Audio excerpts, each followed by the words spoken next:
আপনার বাচ্চাকে অভাব শেখান। অভাব মানে বলছি না অর্ধেক ভাত খেতে দিন, কিংবা জামা কিনে দেবেন না, ছেঁড়া পরিয়ে রাখুন বা টিফিনে না খাইয়ে রাখুন। তাকে বিলাসিতার অভাব শেখান। রাতে হঠাৎ পিৎজা খেতে মন গেলেই পাওয়া যায় না, প্রতি রবিবার মাংস খেতেই হবে এমন নয়। একজোড়া জুতো পুরনো হয়ে গেলেও তা পরা যায়, জামা আয়রন করে রিপিট করা যায় বারবার। টিফিনে মুড়ি বা রুটি নিয়ে গেলে কেউ গরিব হয়ে যায় না, বা গরিব হওয়াটাও কোনো অসম্মানের নয়, এটা শেখান।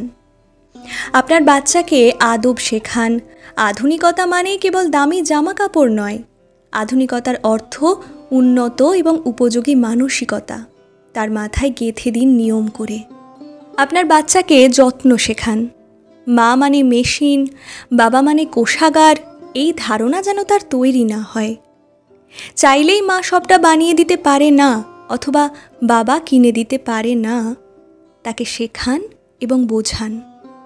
হাতের কাছে ওষুধ, জলের বোতল, টুকটাক ফরমাস, একটু বড় হলে বাড়ির কাজে ক্ষমতা অনুযায়ী হাত লাগাতে শেখান।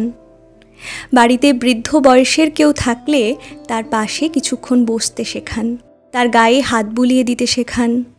আপনার বাচ্চাকে ভদ্রতা শেখান। অন্যের বাড়িতে এসে জিনিস ভেঙে খারাপ করে দিয়ে গেলে এই দুর্মূল্যের বাজারে কারো ভালো লাগে না। রাস্তায় মানুষকে সম্মান করতে শেখান। সে জানুক মানুষ তার কর্ম দিয়ে সম্মানিত হয়, অর্থ দিয়ে নয়। আপনার বাচ্চাকে লিঙ্গ সমতা শেখান।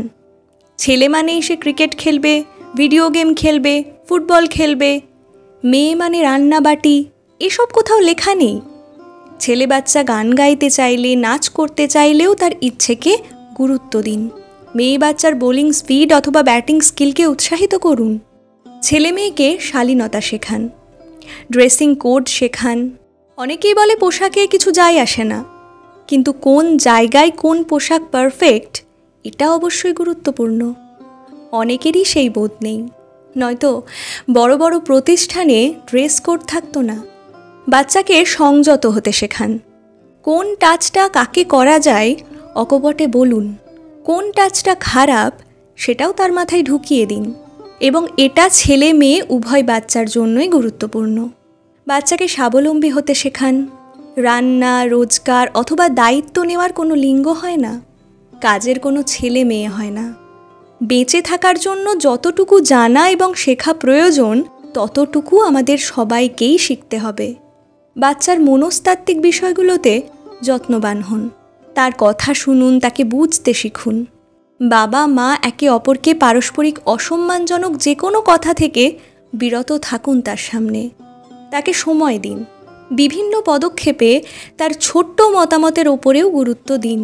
তাকে উদারতা শেখান। বিপদ বুঝতে এবং মোকাবিলা করতে শেখান। দুঃখ কষ্টে উঠে দাঁড়াতে শেখান। বাবা মা যা করে ভালোর জন্য করে এবং বাবা মা সব জানে, এই চিরাচরিত ধারণার থেকে নিজেরাও মুক্ত হন, তাকেও মুক্ত করুন। সব শেষে আপনার বাচ্চাকে ভবিষ্যতের উপযুক্ত একমাত্র আপনিই তৈরি করতে পারেন। সে মানুষ হোক, ভালো থাকুক।